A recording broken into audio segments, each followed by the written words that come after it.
verdensbillede af os selv. Også noget med lugte. Vi må ikke lugte af noget i dag. Vi tager bad hele tiden og tager nogle andre dufte på, for ikke at lugte det, vi nu engang lugter af. Og et eller andet sted er det rigtig dumt, fordi vi rent instinktivt bruger dufte. Altså vores lugte til at navigere efter. Det er sådan, at vi mænd, vi sveder, så udskiller vi nogle duftstoffer, nogle feromoner, som der gør, at I piger, I automatisk afkoder, at der er en hanhund til stede i lokalet. Så. Hvad satan?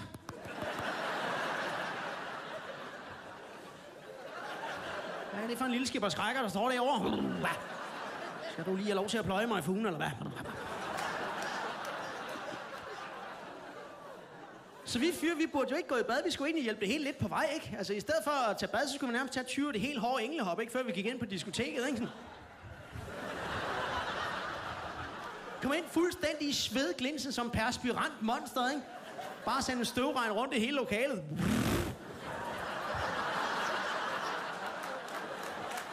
Burde vi gøre?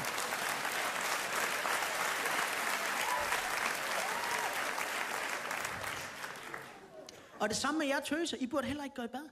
Det er sådan, at mænd de kan lugte, hvornår kvinder de har ægløsning i deres cyklus. Men, jo! New Scientist, de lavede et forsøg, hvor de fulgte 30 kaliforniske stripper igennem et halvt år. Og det, jeg ved ikke, hvordan man lige... Der har nok ikke været skidesvært at sælge det forsøg igennem på udvalgsmødet der. Når jeg siger, at vi følger nogle stripper igennem et halvt år. Der er købt, Henning!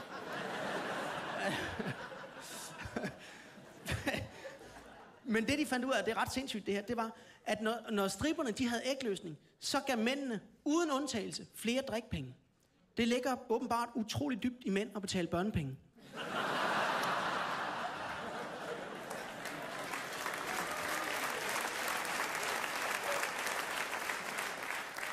Men det gør også, at I piger, I burde jo heller ikke gå i bad. Det skal være sådan, vi vi kommer gående ud i skoven, bare står op og tænker, hvad satan?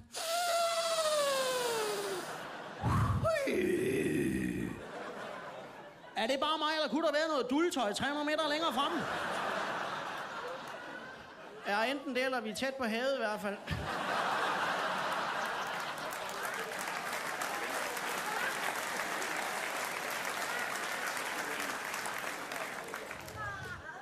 For jeg siger ikke, at vi altid lugter godt. Det er ikke det, jeg siger. Jeg siger bare, det er naturligt.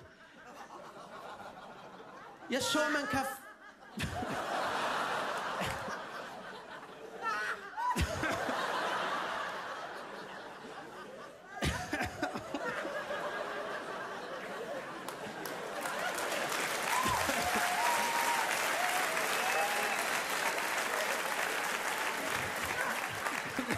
Jeg kan ikke høre, om det er en mand eller en dame, der griner. Og jeg ved heller ikke, hvad jeg skal håbe på, det er, men... Men jeg så jeg så, at man... Fordi det der med lugte... Jeg så, at man kan få lokumspapir med Herb de Provence-duft. Prøv at, hvis jeg vil have kombinationen af mad og lort, så kan der gå på Jensens Bøfhus, mand.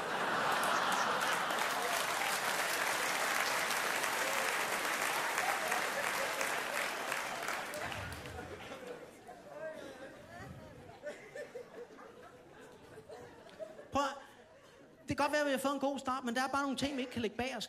Vi har nogle uinstinkter, som vi ikke sådan umiddelbart kan hamle op med. Også vi mænd, vi er jo sådan lidt... vi er lidt primitive på den måde, at hvis vi ser et stykke med bart, så bliver vi sgu lige hængende for at se, hvad det kan udvikle sig til. Jeg har taget mig selv i at sidde og se beachvolley direkte fra Brasilien 3:30 om morgenen.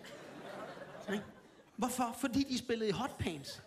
Så tog imod en serve sådan, mand. Og så har jeg bare tænkt, det kan være, de taber dem.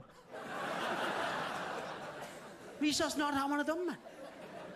Vi er så primitive. Prøv at spørge mig, om jeg kan huske en kvindelig badmintonspiller gennem tiderne.